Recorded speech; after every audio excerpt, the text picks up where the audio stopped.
Hello everyone, welcome to angels online platform. आज के video lecture के अंदर अपन 12th का नीट का सॉल्यूशन देखेंगे। Let's start. फर्स्ट क्वेश्चन देखो क्या बोला है। In nuclear reaction we have the conservation of, चार ऑप्शन दी है, मास, एनर्जी, मोमेंटम या तीनों तीन। तो इसका आंसर रहेगा D, mass, energy and momentum. No energy and mass enters out of the system of the reaction, so no external forces assumed to it, so that's for the तीनों तीन क्या रहेंगे, कंजर्व रहेंगे। फॉर द गिवन रिएक्शन तो particle x is 6C12, उसमें से देखो 5B11 मिल रहा है। उसको बैलेंस करने के लिए बीटा प्लस, तो बीटा प्लस मतलब यहाँ पे क्या होगा, ये 1 इलेक्ट्रॉन 0 प्लस जो आपको रिलीज हुआ 5B11, इन दोनों का एडिशन होकर देखो 6C11 बन रहा है। बीटा प्लस है जो कि क्या है आपका न्यूट्रिनो। न्यूक्लियर फिजन वाली प्रोसेस में लास्ट में ये रिएक्शन आती है। वैसे ये टॉपिक कट है, लेकिन लास्ट जो है ना न्यूक्लियर फिजन वाले, उसमें आपने देखी होगी ये चीज। Energy, energy is, energy is the sun, in the sun is generated mainly by fusion of hydrogen atoms. Theoretical question है यहाँ पे। Next, if in nuclear fusion process, in nuclear fusion process the masses of the fusing nuclei be m1 and m2 and the mass of the resultant nucleus be m3, then तो इसका क्या answer रहेगा, m3 is the mass of the product, तो m3 is less than of m1 plus m2। m1 and m2 is the initial masses of the two products and m3 is the mass of the product। तो fusion में क्या होगा, mass of the product is always less than the sum of the product. ठीक है, energy के form में थोड़ा बहुत लॉस होगा ना।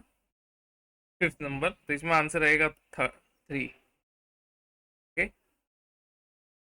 नेक्स्ट क्वेश्चन फिफ्थ नंबर का। The nuclei of which one of the following pairs of nuclei are isotone. Isotone मतलब न्यूट्रॉन सेम हो। न्यूट्रॉन मतलब ए माइनस जेड आपको करना है, किस में सेम है, तो ए वाले में होगा अकॉर्डिंग टू दिस फॉर्मूला। 40 आ रहा है। चलो, 6 number, fusion of nuclei is possible because the binding energy per nucleon in them decrease with the mass number at high mass numbers. From the graph you can see that option number B is right answer. 7 number, if the nuclear force between two proton, two neutron and between proton and neutron is denoted by this respectively, then तो देखो nucleus के अंदर nucleon जो रहेगा जिसमें proton and neutron है उस पर सेमी फोर्स लगेगा। प्रोटॉन प्रोटॉन, प्रोटॉन न्यूट्रॉन और न्यूट्रॉन न्यूट्रॉन के अंदर, बाकी का डिस्टेंस के अकॉर्डिंग वेरी करता है, लेकिन न्यूक्लियाई के अंदर वही रहेगा। चलो, the mass density of nucleus varies with the mass number A as remaining constant. Density का फॉर्मूला है m by V, V 4/3 pi R cube करोगे, पर आर जो है प्रोपोर्शनल टू e⁻⁴ होगा, रिमेइंग कांस्टेंट रहेगा इसके अंदर। If alpha, beta and gamma rays carry the same momentum which has the longest wavelength, तो यहाँ पे अल्फा रे, beta ray, gamma ray none all have same wavelength रहेगा। यहाँ पे बोला है सेम मोमेंटम, तो lambda is equal to h by p. अगर उसका मोमेंटम सेम है तो लैम्डा क्या रहेगा, सेम ही रहेगा। All have same wavelength because momentum remaining constant. Alpha particle consist of two proton and two neutron, because alpha particle helium nuclei में से एमिट होता है, तो 2 प्रोटॉन एंड न्यूट्रॉन ओनली रहेगा इसका answer. The particle of control chain reaction is used in atomic energy reactor के अंदर रहेगा, थियोरेटिकल आंसर है। In the given nuclear reaction the element x is, तो देखो 11 है, ये रिएक्टेंस है, तो प्रोडक्ट अपने को ये बैलेंस करनी है। इलेक्ट्रॉन ये होगा 1 E0, न्यूट्रिनो अभी देखा था आपने 1 E0, तो ये कितना होगा भाई 10, 10 नंबर, और इसके साथ ये नियोन और ये 22, ठीक है, 10 नियोन 22, ये आपका आंसर है ऑप्शन नंबर बी। चलो 13 में क्या बोला, atomic weight of boron is this, okay, and it has two isotope दिए है, the ratio of 5B10 and 5B11, the ratio of this is what. देखो यहाँ पे मैं एज्यूशन ले रहा हूँ कि 5B10 का x है मास, तो 5B11 का कितना होगा, 100 माइनस एक्स होगा विद रिस्पेक्ट टू 100, तो mass average is equal to x into 10 plus 100 minus X into 11 upon 100, ठीक है। मास एवरेज आपको दे दिया है, ये 10.81 ये आपको दे दिया है, इसको क्रॉस मल्टीप्लीकेशन करके आप x को सब्जेक्ट बनाओगे तो आंसर आएगा 19। x 19 है तो दूसरे का मास कितना होगा भाई, 100 माइनस 19 मतलब 81 होगा, इसका रेशियो क्या आएगा 19/81, ऑप्शन नंबर ए आपका राइट आंसर। क्लियर, चलो 14 number, the mass number of helium is 4 and that sulfur is 32,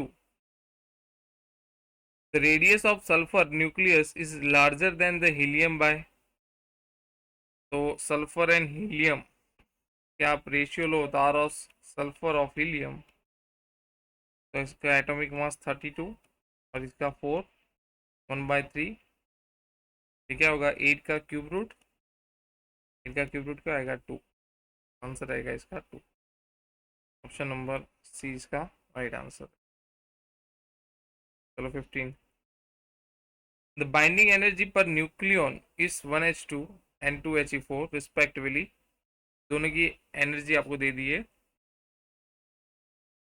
the energy release in mega when 1H2 nuclei from 2He4 is,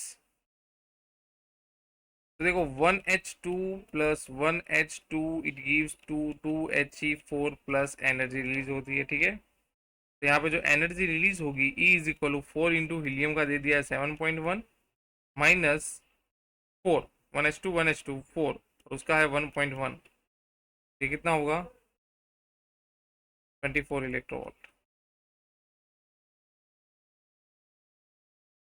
alternating current can be measure by DC ammeter, can not be measure by DC ammeter, क्योंकि DC में क्या होगा, because average value of complete cycle is 0,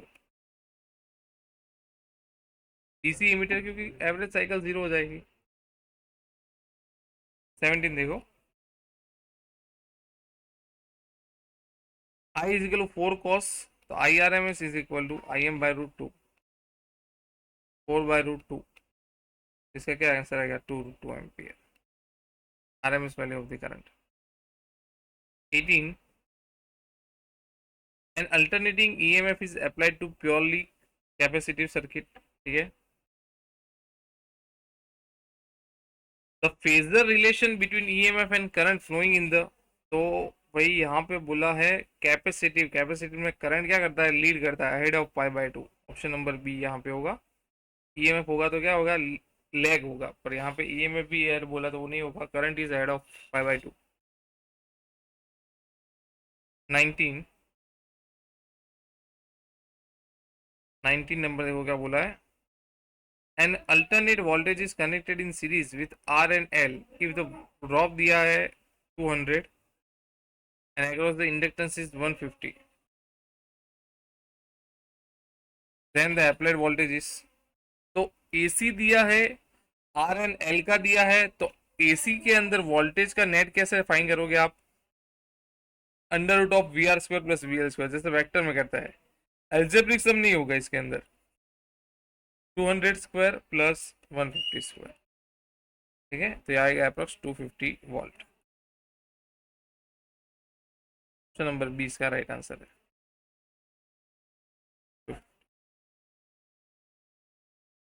ठीक है, next question. Next क्या बोला है देखो।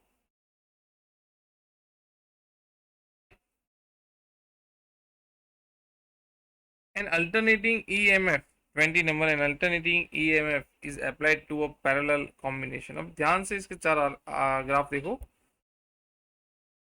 If IR, IL and IC are the current through R, L and C, then the diagram which correctly represent the phase relation of IR, L and C and EMF। Okay, तो अपन ने जो graph draw किया था वो VL का था, जो NCERT में ड्रॉ किया था फेजर, उसमें क्या था, VL, VC and I। VL, ठीक है, जिसकी VL ग्रेटर देन VC लिया था।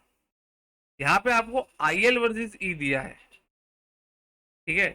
तो I अगर मैं लूँ तो उसमें I क्या होता है, कैपेसिटर में लीड करता है, इसमें लैग करेगा, नीचे आएगा, और यहाँ पे तो I है ही है। तो IC IL ऐसा दिया वाला ग्राफ कौन सा है, देखो ऑप्शन नंबर C का राइट आंसर है। And AC voltage is applied to a resistance R and inductor L in series. If R and the inductive reactance both are 3 ohm, the phase difference between the applied voltage the current is। तो देखो R is equal to 3 दिया है, अपने को क्या find करना है, phi, phase difference. Phi is equal to 10 inverse XL upon R, XL 3 है, रेजिस्टेंस 3 है, तो क्या आएगा आंसर 1 आएगा, और 1 कब होता है, 5/4 पे। 22 40 micro Faraday capacitor is 200 volt 50 hertz, VRMS दिया है आपको। The RMS value of the current in the circuit is nearby। IRMS is equal to VRMS upon XC। VRMS into 1 upon omega C, मतलब ओमेगा सी हो जाएगा, 2 pi new करोगे into सी करोगे, value put करोगे तो आपको आंसर मिल जाएगा 22 नंबर में। इसका रहेगा 2.5 ampere. Okay, next.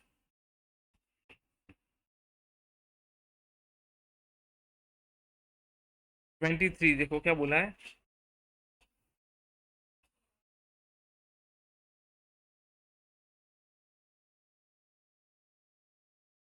Voltage peak value दी है, ये आपके एनसीईआरटी का इलुस्ट्रेशन का सम है। 183 वोल्ट फ्रीक्वेंसी 50 हर्ट्ज RLC दिया है आपको, देखो सेम सेम। उसमें इम्पीडेंस क्या मिलता था, Z इज इक्वल टू, याद करो, 5 ओम। एनसीईआरटी का सेम इलुस्ट्रेशन है ये, कॉपी पेस्ट। बस इम्पीडेंस का फॉर्मूला ही अप्लाई करना है, √R² plus XL minus XC का स्क्वायर। ये पहले एग्जाम में भी हो चुका है, PYQs वगैरह में।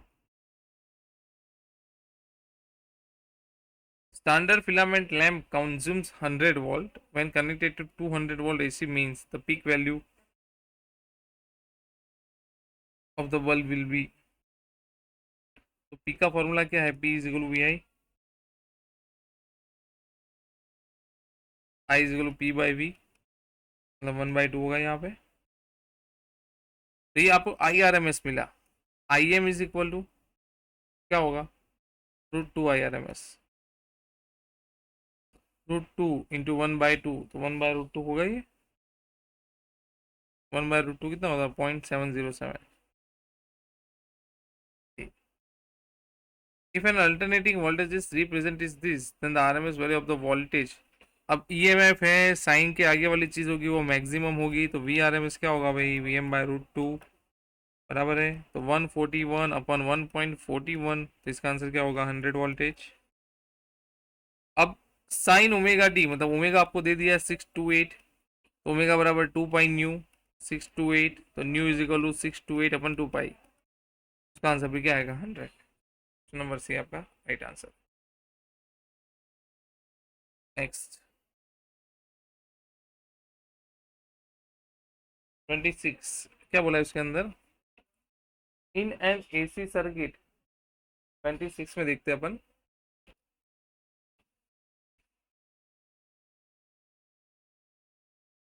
26 नंबर का सम देखते हैं। In an AC circuit alternating voltage E is equal to 200 root 2 900 t volts connected to a capacitor of a capacitance 1 microfarad.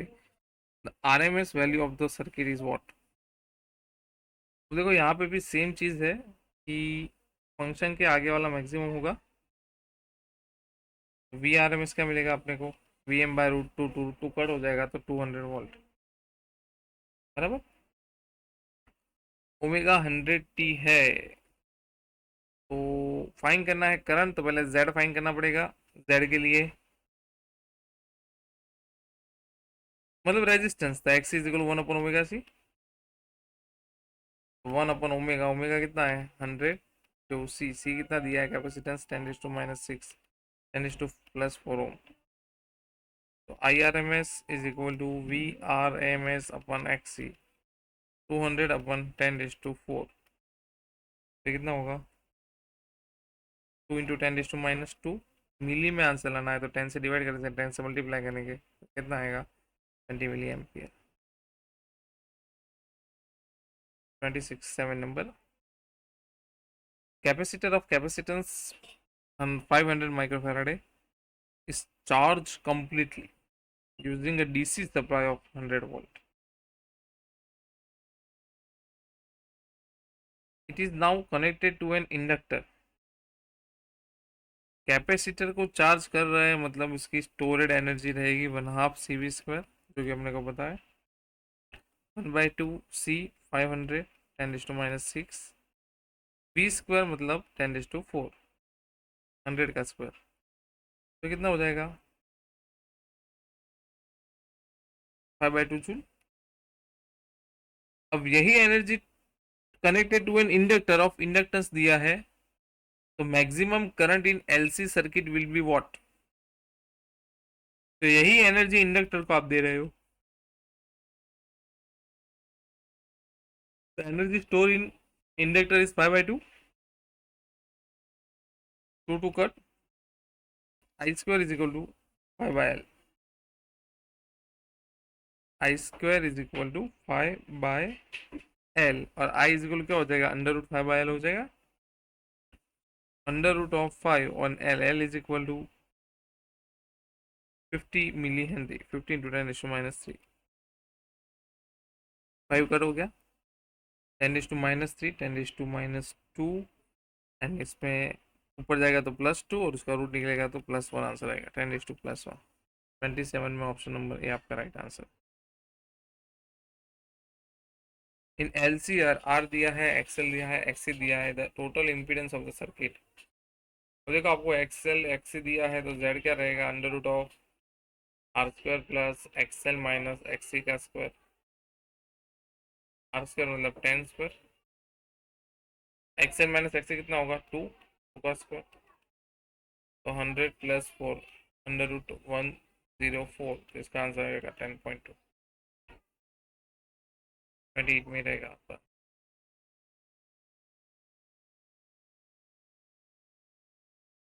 29 क्या बोला है? Metal is held horizontally and the bar of the magnet is dropped to the ring with its length along the axis of the ring. The acceleration of the falling magnet. यहाँ से एक bar magnet गिर रहा है north and south पे metal ring. तब देखो ये पूरी रिंग है, यहाँ से मैग्नेट जाएगा तो जो जी जितना एक्सेलरेशन जाएगा उससे कम ग्रेविटी लगेगी, क्योंकि according to Lenz law flux से अपोज होने वाला करंट इसका अपोज करेगा। अगर ये रिंग यहाँ से कट होती और फिर फ्री फॉल होता तो वो जी जितने एक्सेलरेशन से ही जाता, पर यहाँ पे पूरी रिंग है लेस देन जी आएगा। ठीक है, लेंस लो का एक्सपेरिमेंट है। 30 number. A magnetic field of 2 10⁻² act as right angles of coil 10 centimeter. The average EMF is induced in the coil is this. So what is the remove the file T? The value of T is, तो EMF का formula है E is equal to -N d∅dt, phi is equal to BA cos theta. ठीक है,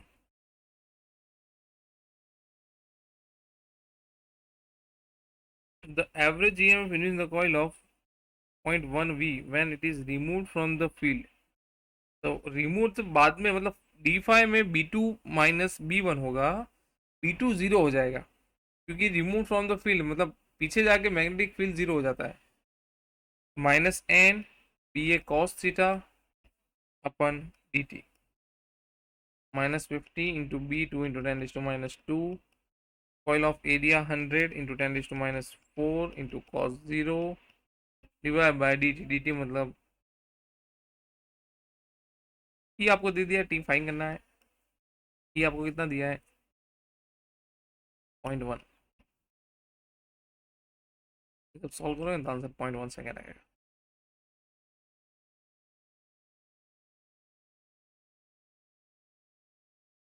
इन a coil rate of change of area is 5 metre square पर milli. देखो यहाँ पे ध्यान रखना, 5 मीटर स्क्वायर पर मिली 10⁻³ दिया है।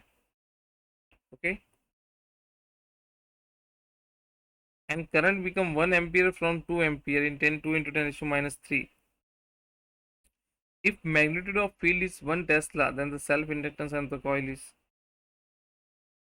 तो यहाँ पे अपने को पता है फॉर्मूला,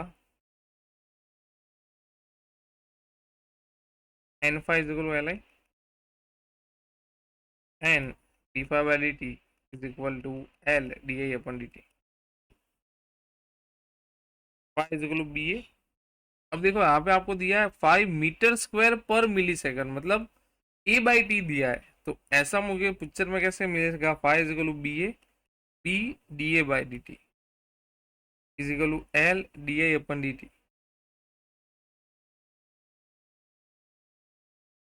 एन कितना दिया है आपको,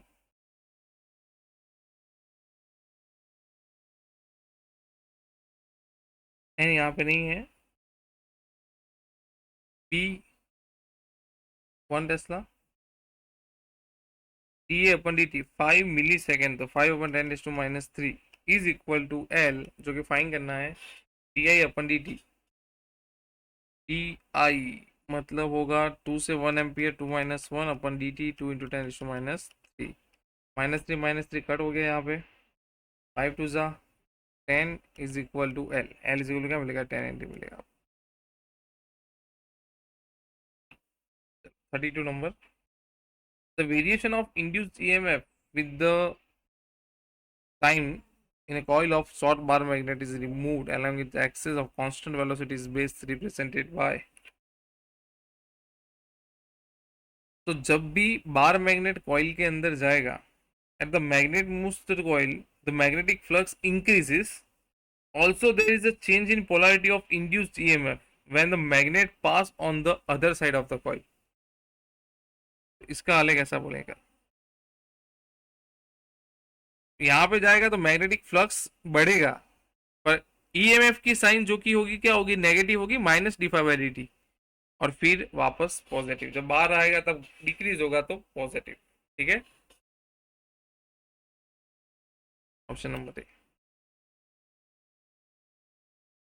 wheel when the 10 metallic spokes, जिसकी कोई जरूरत नहीं है, इल्यूस्ट्रेशन ही है, 0.50 minute long is rotated with the speed of 120 revolution per minute.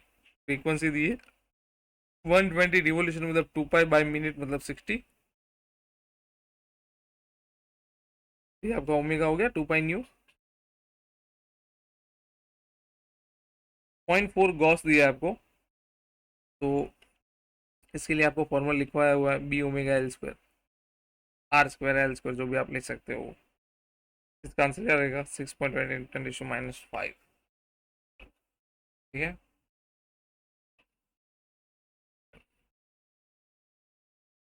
Next question, an aeroplane with its wings 180 kilometre per hour, तो वेलोसिटी को आप पहले मीटर पर सेकंड में कन्वर्ट करोगे।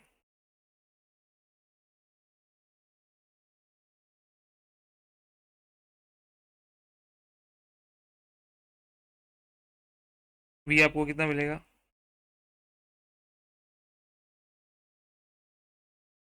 ठीक है, इसको कन्वर्ट करोगे आप 18 × 10⁻²/36, 18 2 50 मीटर पर सेकंड मिलेगा।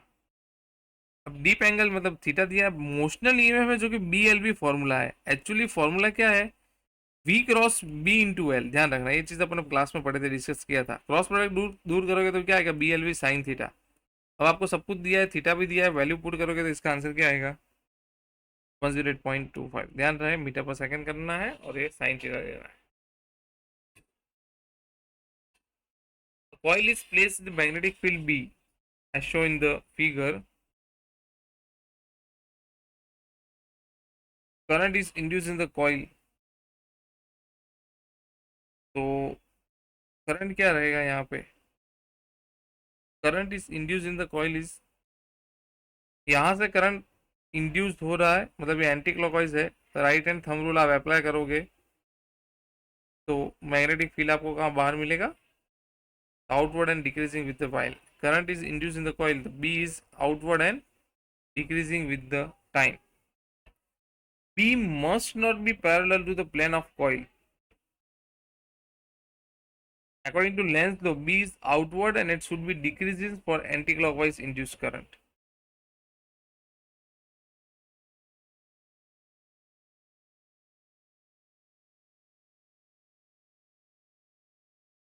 थर्टी सिक्स नंबर का क्वेश्चन देखते हैं। एक्स वाई प्लेन दिया है, बी दिया है, the radius of loop is this, value of N is five is equal to B dot A, B 3t cube plus 3t, direction भी लिखनी पड़ेगी, 3t क्यूब के गैप 3t स्क्वायर के cap. Area X Y plane में, तो direction उसकी K cap में होगी, पाई आर स्क्वायर, आर तो वन ही है, के कैप, जे डॉट के आई आएगा तो 3t क्यूब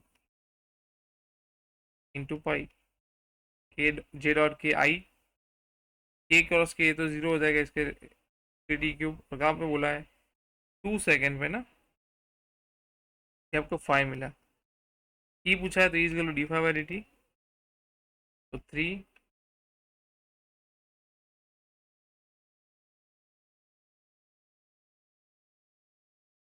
जे क्रॉस के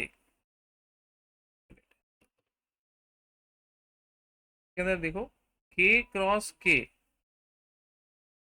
1 होगा, ठीक है।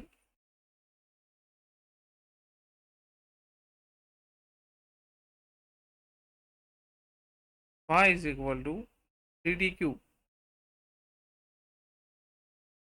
3t cube plus 3t square K cap बराबर है।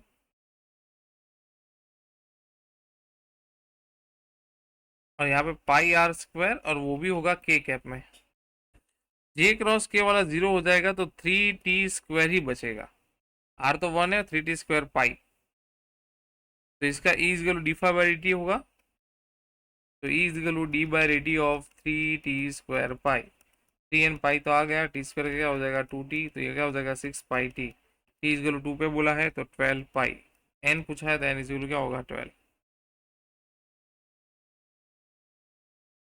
37 नंबर का question,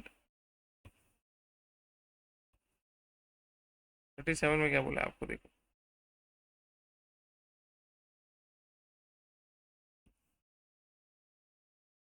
a coil is magnetic field such that place of coil is perpendicular to the direction of magnetic field. The magnetic flux through the coil can be changed. Magnetic field can be changed. कैसे कैसे हो सकता है magnetic field change? By changing the magnitude of the magnetic field with the coil. हाँ हो सकता है. By changing the area of coil with the magnetic field. Yes. Direction change करो तो हो सकता है. By changing the angle between. Yes उससे भी हो सकता है. By reversing the magnetic field direction abruptly without changing its magnitude, choose the most appropriate answer. First three A B C के अंदर हो सकता है, फ्लक्स चेंज होगा मतलब।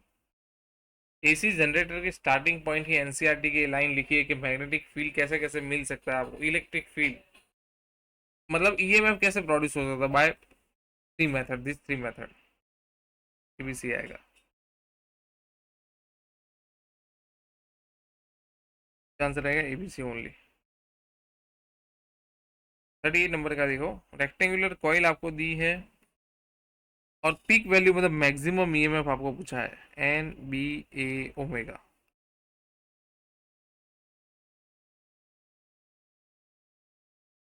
N B A omega is equal to 2 pi new.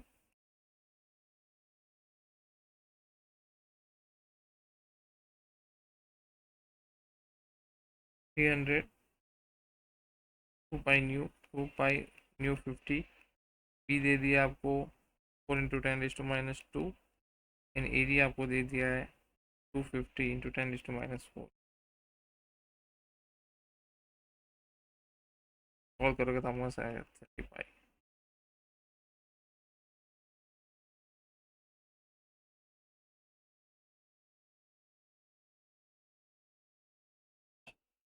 The mutual inductance between the primary and the secondary coil is 0.5 Henry. The resistance of the primary and the secondary coil is this. To generate a current of 0.5 in the secondary, current in the primary must be। अब देखो इसके अंदर current है primary में जा रहा है तो ईएमएफ फ्लक्स दूसरे में प्रोड्यूस होगा। E2 is equal to M di1/dt। समझेगा क्योंकि करंट फर्स्ट प्राइमरी में बोला है। E2 मतलब I2 R2 में लिख सकता हूँ क्योंकि यहाँ पे R2 रेजिस्टेंस आपको दिया है, di1 ये वाला dt। तो आपको I2 कितना दिया है 0.4, सेकेंडरी में बोला है। R2 सेकेंडरी का रेजिस्टेंस 5, म्यूचुअल 0.5, di1/dt। ये आपको रेट ऑफ चेंज फाइंड करना है।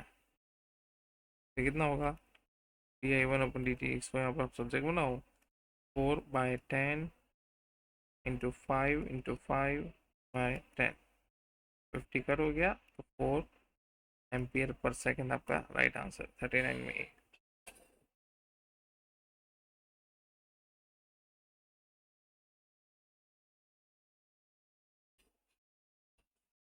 फोर्टी नंबर का देखो, the alternating induced the amplitude of the alternating current induce in the coil. Alternating current find करने का बोला है भाई। मैग्नेटिक फील्ड दिया है आपको, रेडियस दिया है, रेजिस्टेंस दिया है। तो I is equal to E upon R, is equal to N B A omega upon R. Omega 2 pi nu आपको पता है। And rotate about on axis circular, B है ए है, सर्कुलर के एरिया क्या लगेगा पाई आर स्क्वायर, ठीक है। और आर आपको दिया है, सारी वैल्यू पुट करोगे तो आपका आंसर आ जाएगा 6 मिली एम्पियर। सब कुछ दिया है आपको यहाँ पे, पाई स्क्वायर ओम, रेजिस्टेंस पाई स्क्वायर ओम दिया है। ओके चलो नेक्स्ट 41 नंबर का क्वेश्चन देखो आप। 41 में क्या बोला है, coil has an inductance of 2 Henry of 4 Om.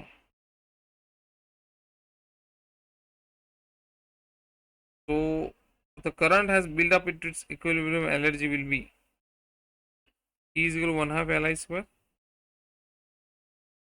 1/2 into L2 into I square कितना दिया, I नहीं दिया तो V by R का square 1/2 into 2 into V, V10 अपन R 4 है का स्क्वायर 2 गया 2 5 जा 2 2 जा 20/4।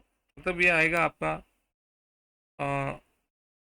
पॉइंट में आएगा, लेकिन अगर 6.25 आएगा, ऐसा ऑप्शन है नहीं, तो मैं इसको 100 से डिवाइड करूँ, 100 से मल्टीप्लाई करूँ तो क्या होगा 625 इंटू 10⁻²। Right answer 42। ये सर्किट हो गया ऐसा, सेम कैपेसिटर में भी है। ये तीन देखो, इन दोनों के बीच में ये, यहाँ पे इन दोनों के बीच में ये, तो ये ऐसा कुछ होगा, तीनों तीन पैरेलल में दिया है। 1 हेनरी 1 हेनरी 1 हेनरी, तो इसका सेल्फ इंडक्टेंस, इंडक्टर इसको फॉलो करेगा रेजिस्टेंस को, तो 1/1 प्लस सॉरी 1/3 प्लस 1/3 प्लस 1/3 3 दिया है हर एक का। तो 1/L equivalent is equal to 3/3। L equivalent क्या आएगा भाई 1 हेनरी आएगा, ठीक है। 43 नंबर, 43 में देखो क्या बोला है, An EMF of 5 volt is produced by a self inductance. When the current change at a steady rate of this, the value of self inductance, तो E is equal to L, E is equal to L into di upon dt. क्या पूछा है आपको? L find करना है, self inductance, E अपन di अपन dt. E आपको क्या देना है? 5 di अपन dt 1, dt आ जाएगा ऊपर, रेसिप्रोकल के ऊपर आएगा तो 5 इंटू 10⁻³ तो 5 मिली हेनरी आपका राइट आंसर है. 44 नंबर का क्वेश्चन देखो. 44 में क्या बोला है? A coil of wire of certain radius has 600 tons. Na आपको दे दिया 600, सेल्फ इंडक्टेंस दे दिया है 108, self inductance of second solenoid NB 500, LB is equal to question mark. L is proportional to N square. LA upon LB is equal to NA upon NB का square. ठीक है, B को subject बनाओगे तो आपका answer आ जाएगा 72 milli henry. Next question. If a change in current of 0.01 ampere in the one coil produces a change in magnetic flux of 1.2 Weber in other coil, then the mutual interest of the two coil is Henry's is. तो mutual inductance find करना है, weber and current दिया है तो अपने पास है N5 is equal to MI. तो टर्न्स यहाँ पे कुछ बोला नहीं है, म्यूचुअल इंडक्टेंस फाइंड करना है तो M is equal to 5 upon I. I दिया है 1.2 इंटू 10⁻² अपन I 0.01 मतलब 10⁻². ये कट हो जाएगा तो M कितना मिलेगा आपको? 1.2 हेनरी. जो आपका राइट आंसर है option number B. Okay, that's it.